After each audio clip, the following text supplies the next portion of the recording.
اور اسی طرح ہمارے سیاستدان چاہے وہ حکومت میں ہوں چاہے وہ اپوزیشن میں ہوں وہ بلیک میل ہوتے رہے ہیں اور ہوتے رہتے ہیں اور رہیں گے۔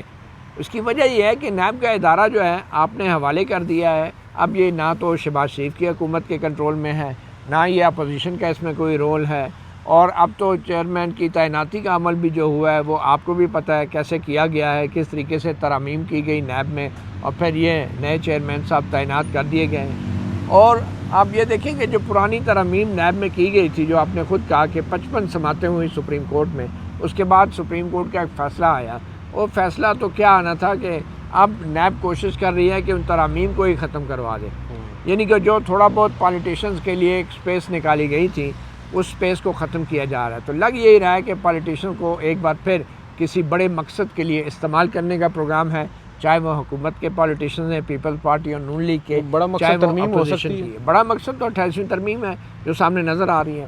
یا پھر آپ یہ دیکھیں نا کہ ایک طرف تو تاثر دیا جا رہا ہے کہ 28ویں ترمیم کے لیے پیپلز پارٹی اور نون لیگ کے خلاف شاید کیسز دوبارہ پرانے گڑے مردے اکھاڑ لیے جائیں، کیسز کھول دیے جائیں۔ دوسری طرف پی ٹی آئی کو بھی یہ دانہ ڈالا جا رہا ہے کہ آپ بھی کچھ عرصہ انتظار کریں اور خاموش رہیں۔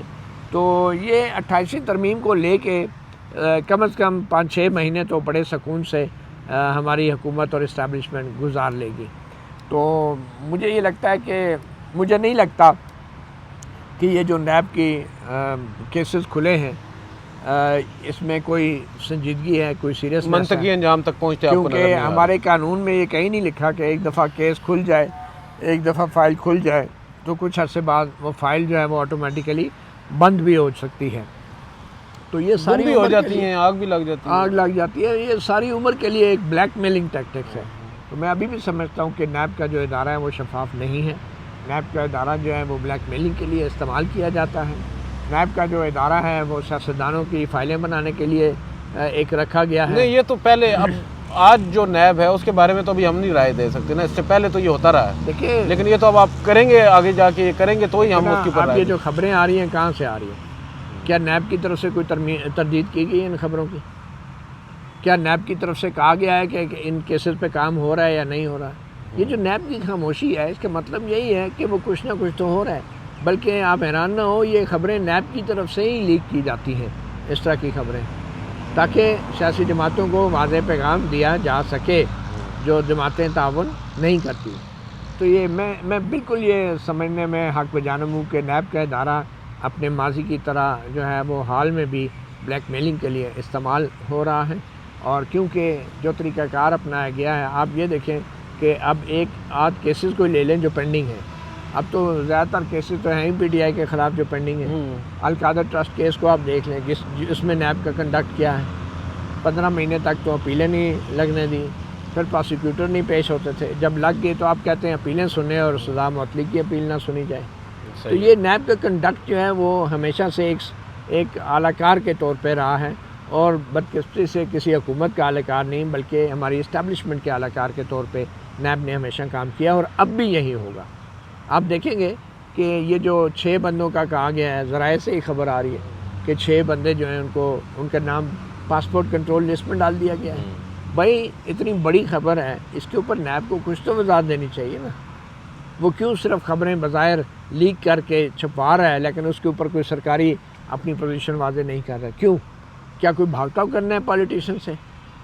کیا ان کے اوپر مقصد ہے کہ میڈیا ٹرائل کے ذریعے پریشر ڈلوانا ہے کہ 28ویں ترمیم کے ووٹنگ کے لیے؟ کیوں نیب جو ہے اس طرح خاموش ہے؟ تو میں تو بالکل سمجھتا ہوں کہ یہ جو کچھ بھی ہو رہا ہے یہ ایک خاص سیاسی مقاصد کے لیے۔ بہت سے لوگ تو یہ بھی کہہ رہے ہیں شاید زرداری صاحب کی صدارت بھی جا سکتی ہے، لیکن اس میں ایک چیز بڑی انٹرسٹنگ ہے نا سر، کہ تمام تر چیزیں، چاہے وہ 26ویں آئینی ترمیم ہو، 27ویں آئینی ترمیم ہو، پاکستان پیپلز پارٹی اور نون لیگ نے بڑھ چڑھ کر ان ترامیم کو منظور کرانے میں اپنا کردار ادا کیا ہے۔ مولانا فضل الرحمان کے گھر پر جا کر ڈیرے بھی انہوں نے لگائے ہیں۔ تو اب 28ویں ترمیم میں ایسا کیا ہے کہ انہیں مجبور کیا جا رہا ہے کہ وہ بھی منظور کریں، ادروائز یہ نہیں کر رہے؟ دیکھیں 28ویں ترمیم میں بڑی فار ریچنگ قسم کی امینڈمنٹس بھی آ سکتی ہیں، اور ہم یہ سنتے آئے ہیں کہ نئے صوبوں کی بات ہو رہی تھی، اور آپ کو پتہ ہے کہ ہماری جو اسٹیبلشمنٹ ہے وہ جب بھی پارلیمنٹ سے کوئی ترمیم کروانا چاہتی ہیں تو وہ بہت اوپر سے آتی ہیں. یعنی ہو سکتا ہے صوبوں کا جو ہوا کھڑا کیا گیا ہے یہ اس کا مقصد ہی ہو کہ پیپلز پارٹی کو دباؤ میں لیا جائے, نون لیگ کو دباؤ میں لیا جائے, پی ٹی آئی کو بھی اس کا ایک قسم کا تعاون حاصل کیا جائے, اور اصل مقصد کچھ اور ہو. ضروری نہیں ہے صوبے بنا دیں, صرف یہ ایک ہوا کھڑا کیا گیا ہے. اور at the end of the day کچھ ایسی کمپرومائز ہو سکتی ہیں جس کے اندر جو 28ویں آئینی ترمیم ہے اس میں کوئی ایسی ترمیم متعارف کرا دی جائے کہ جو موجودہ بیلنس آف پاور ہے, جو موجودہ سول ملٹری بیلنس ہے, اس کو باقاعدہ لیگلائز کیا جائے, کانسٹیٹیوشنل کور کیا جائے, ایوان صدر میں کوئی نئی تبدیلی لائی جائے, اور بہت کچھ چیزیں ہو سکتی ہیں. تو لیکن ابھی تو ہیئر سے ہی ہے. دیکھیں ہیئر سے تو ہے, لیکن یہ خبریں تو بہت پہلے کی چل رہی ہیں کہ ایوان صدر میں اعزاز سید صاحب نے سید نے ایک بڑی خبر دی تھی, لیکن اب وہ اس کی وائبز آ رہی ہیں نا سامنے چیزیں, تو بہت سی چیزیں ہو سکتی ہیں. تو مجھے یہی لگتا ہے کہ یہ 28ویں ترمیم ڈیفینیٹلی اس کے اندر بہت سی چیزیں ہو سکتی ہیں. اور ایک کچھ میڈیا کے جو مالکان ہیں, ٹیلی ویژن چینلز کے مالکان, ان کا ایک فورم ہے, وہ بھی بڑے ایکٹیو تھے. کوئی 6-7 مہینے پہلے چھوٹے صوبے بنانے کی تحریک چلانے میں لگے ہوئے تھے. ان سب کا اپنا اپنا کوئی نہ کوئی بزنس ہے, کاروبار ہے جو انہوں نے چلانا ہے, اور ٹی وی چینلز بھی بہت سے لوگوں نے اسی مقصد کے لیے کھولے ہوئے ہیں. تو مجھے یہ لگ رہا ہے کہ یہ چھوٹوں صوبوں کے حوالے سے 28ویں ترمیم کے اندر کچھ ایسی تبدیلی لائی جا سکتی ہے کہ جس میں زیادہ نوکریاں پیدا ہو جائیں, زیادہ وزیر اعلیٰ ہو جائیں, زیادہ گورنر ہو جائیں. وہ جو ہم میئر کی بات کرتے تھے نا, ڈیولوشن آف پاور کی بات کرتے تھے, وہ ڈیولوشن پروونشل لیول کی جو ہے وہ ہو جائے اور چھوٹے صوبے ہو جائیں. اس میں جیسے ایوب خان نے بیسک ڈیموکریٹ کا کانسیپٹ متعارف کرایا تھا, اور جب بیسک ڈیموکریٹ آئے تھے تو ان ساروں کو خریدنا ایوب خان کے لیے آسان ہو گیا تھا. وہ ایک لمبے عرصے کے لیے ایوب خان نے صدارتی الیکشن لڑا, اور پھر فاطمہ جناح سے وہ الیکشن جیتا بھی, ٹھیک ہے, کھینچا بھی. بہرحال یہ بات کھینچنے والی بات آپ کی زیادہ بہتر ہے. تو مجھے لگتا ہے کہ اس 28ویں ترمیم کے ذریعے کچھ ایسا ہوگا جو شاید جنرل ضیاء الحق نے 8ویں ترمیم کے ذریعے کیا تھا اور جنرل مشرف نے 17ویں ترمیم کے ذریعے کیا تھا. لیکن سوال تو پھر اٹھتا ہے نا سر, نون لیگ کہاں کھڑی ہے؟ نون لیگ 26ویں اور 27ویں ترمیم کی جو ان کی غلطیاں ہیں, کیا اب 28ویں ترمیم میں اس کا احساس وہ کریں گے, یا ایک مرتبہ پھر؟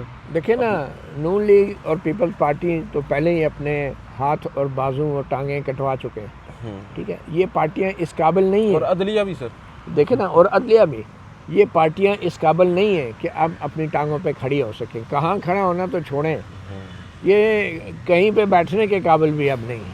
کھڑا ہونا تو بہت دور کی بات ہے. اب تو یہ صرف لیٹی پوزیشن میں ان کو دیکھا جا سکتا ہے. تو مجھے نہیں لگتا.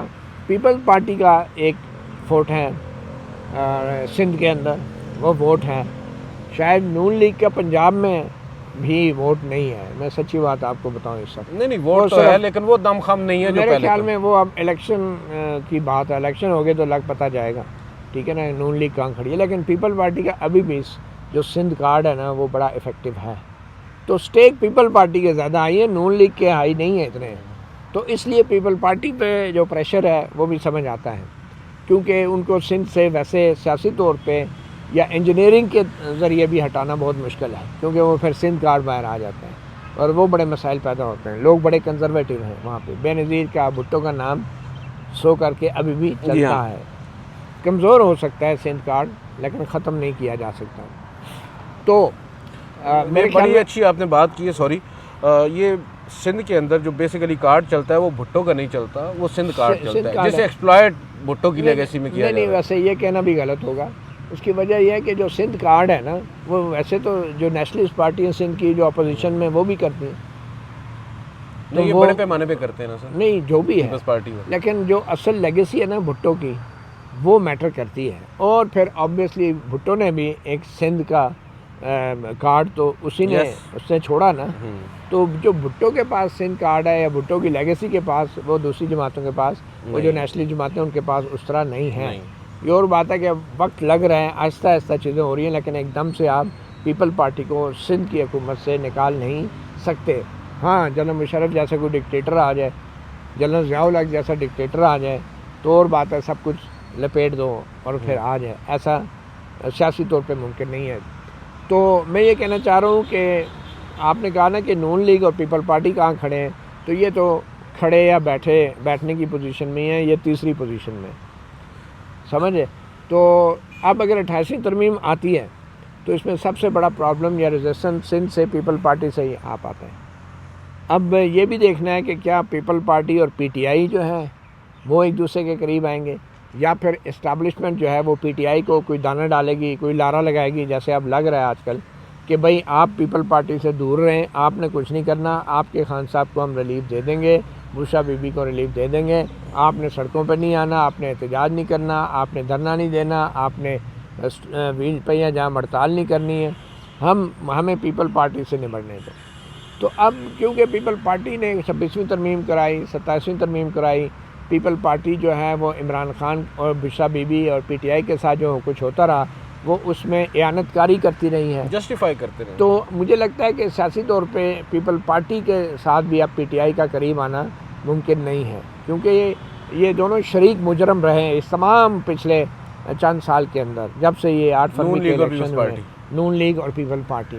تو اب اسٹیبلشمنٹ ایک بڑی اچھی پوزیشن میں ہے کہ ساری جماعتوں کو الگ الگ کر کے ان سے وہ کام کروائے جو شاید آپ نہ کرنا چاہیں، تو یہ ایک بڑی اچھی پوزیشن میں ہے۔ اور میں پھر یہ کہوں گا کہ ایوب خان کا جو ماڈل ہے اس کو شاید 88ویں ترمیم کے ذریعے انٹروڈیوس کرایا جائے، فرق صرف اتنا ہوگا وہ بیسک ڈیموکریٹ تھے اور یہ چھوٹے پروونسز۔ اچھا، اس میں ایک چیز بڑی انٹرسٹنگ ہے، آج ڈان نے بھی خبر کی ہے، کل پاکستان تحریک انصاف کی جانب سے جو ایک پریس ریلیز جاری کی گئی ہے اس میں وہ یہ لکھتے ہیں پاکستان تحریک انصاف والے کہ عمران خان صاحب کا جو اڈیالہ جیل سے پیغام ہے آج وہ یہ ہے کہ فوج بھی میری ہے اور ملک بھی میرا ہے۔ بیسیکلی انہوں نے خراج تحسین پیش کیا ہے افواج پاکستان کو مارکہ حق کی سالگرہ کے اوپر، اور جو پاکستان کی افواج نے، مسلح افواج نے، جس میں ایئر فورس نیوی سب ہیں، ان سب کو خراج تحسین پیش کیا، اور جو کردار ادا کیا ہے بنیان المرصوص میں، آپریشن بنیان المرصوص میں پاکستان کی افواج کا، اس اور پھر جو عمران خان صاحب سے منسوب یہ بیان ہے یہ جاری کروانا، کیونکہ عمران خان صاحب تو ابھی ریسنٹلی نہیں ملے، اور جب میں نے اس پریس ریلیز کو پڑھا تو پھر ہم نے دیکھا ہے پیچھے مڑ کر جو واپس عمران خان صاحب کے پہلے ٹویٹ تھے گزشتہ سال بھی ایگزیکٹلی سیم جملہ اس وقت بھی انہوں نے بولا، مئی سے پہلے جب یہ آپریشن بنیان المرصوص ہوا تھا اس سے پہلے فیبری 2025 میں، اور پھر ہم نے دیکھا کہ 13 مئی 2025 جنگ کے بعد بھی یہی بیان عمران خان صاحب دے چکے ہیں کہ فوج بھی میری ہے، ملک بھی میرا ہے۔ آج پھر کیا ضرورت آن پڑی ہے پاکستان تحریک انصاف کو کہ وہ بطور ایک سیاسی جماعت کے اپنا بیان دے رہے ہیں، عمران خان صاحب کے نام سے منسوب ایک اور بیان وہ جاری کر رہے ہیں جو کہ انہوں نے ریسنٹلی دیا بھی نہیں ہے، پہلے کا بیان ہے، تو کچھ ثابت کرنے کی کوشش ہو رہی ہے پی ٹی آئی کی جانب سے؟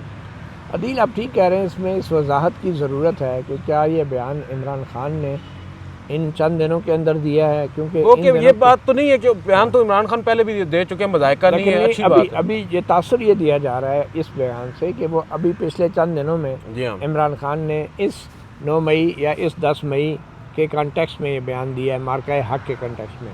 تو یہ کس نے یہ بیان وہاں سے جاری کرایا؟ کیا سپرنٹینڈنٹ جیل نے پی ٹی آئی والوں کو بتایا کہ یہ پیغام ہے؟ کیا کوئی سیاستدان ملا ہے عمران خان سے؟ ایسی تو کوئی چیز نہیں۔ میں صرف یہ اتنا کہوں گا کہ فاطمہ جناح جب ایوب خان کے خلاف الیکشن لڑ رہی تھی تو فاطمہ جناح کو غدار کہا گیا تھا۔